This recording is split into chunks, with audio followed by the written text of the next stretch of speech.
Got some breaking news out of baseball. This time it's the Chicago Cubs. They have acquired two-time All-Star outfielder Kyle Tucker from the Houston Astros pending a physical. Tucker hit .289 with 23 home runs, 49 RBIs in 2024 despite missing 3 months of the season with a broken shin.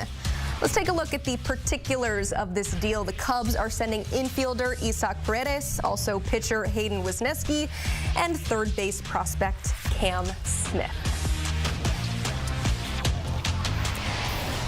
Let's welcome in CBS Sports baseball writer Matt Snyder for more on this. Matt, I know you jumped at the opportunity to talk about this big acquisition for the Cubs, but what does this trade say about the direction that the Cubs are taking this offseason? Well, I would say that it's probably we're done with the mediocrity. It's time to step up, win the NL Central, which is definitely a winnable division right now. The Cardinals are going through a bit of a reload, not necessarily a full-on rebuild, but a reload. The Pirates aren't quite there yet. We don't know if the Reds are going to be there. Brewers just traded away Devin Williams, although I still think the Brewers will be competitive. But the bottom line is the Cubs should be acting like the Titan of this division. A move like that signifies that they're ready to do this.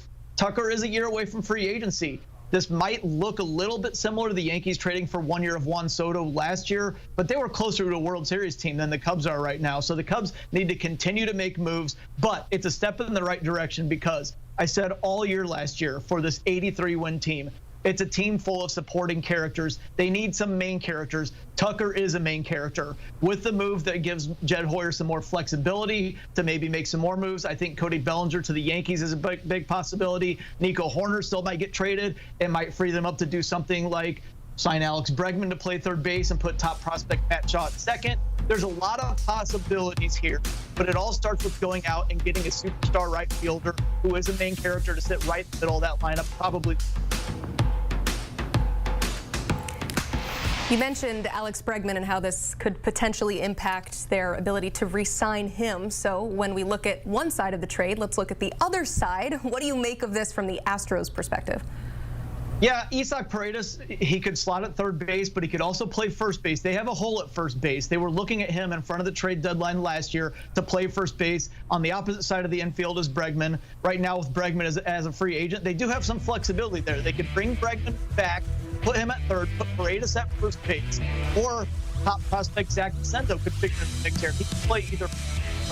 They could also do something like putting Paredes at third base. And by the way, with the Crawford boxes in left field, as much of a deadbolt power hitter as Paredes is, he should thrive in Minute Maid Park in the Astros home game. So this is a good ad for them. But if they decide to keep him at third and they don't know if Jacenzo's ready yet, they could swing for somebody like Pete Alonso at first base. They have the flexibility there because Paredes could play third base. He could even play second if Jose Altuve got hurt. They could play him at first. It gives them options here. But overall, honestly, I don't know why they're trading Tucker a year away from free agency. Their outfield is not that good right now. They have the financial wherewithal to extend him. This is not that good of a move for them. They better do something big after they did this. Like I said, whether it's signing Bregman, whether it's signing Alonso, they need to do something big. All right, we looked at both sides of the trade. Matt, give me the grade. What do you think for this one?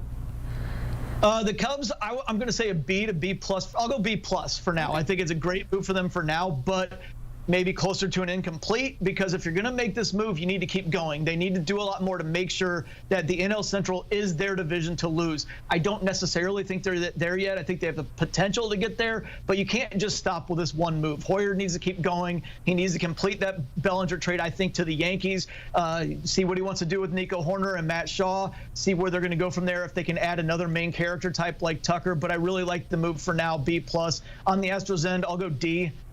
Probably, again, more incomplete because we need to see what they're going to do here. But to give up a player the caliber of Kyle Tucker right now, and the best player you get back is Isaac Paredes, at least for the here and now. I know that, you know, the prospect they got back, Cam, he could be a great player, but he only played less than 10 games in Double-A right now. So I'm just not sure about that, Cam Smith, that is. We'll see what the Astros do, but they've been in the playoffs every single year. They've been in the ALCS most years since going back all the way to 2017. They have a couple World Series wins. To get rid of Kyle Tucker with 1 year of control left and the best player you get back is Isaac Paredes, I just don't love that move at all. So it's a D for me. It's all right. You don't have to grade the entire offseason so far. This is just one move, but we talked both sides of the trade. But there's kind of a third team associated with this because we know the Yankees were also in on Tucker. They're still looking for a left-handed bat to replace Juan Soto. So where do they turn next?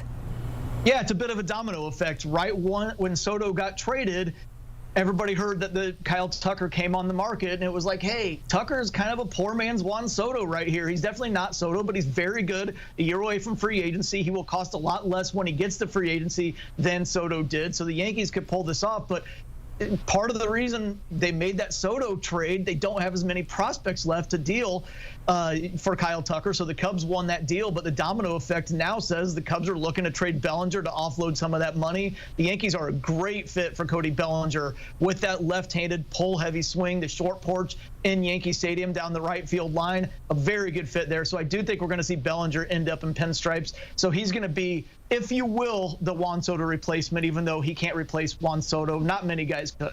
I was going to say, can anybody replace Juan Soto? Matt Snyder, thank you so much for breaking it down for us. Let's remind you again of those trade details. The Cubs receive Kyle Tucker, and the Astros get 3 players along with it. Isaac Paredes, you've got Hayden Wisniewski, and third base prospect Cam Smith.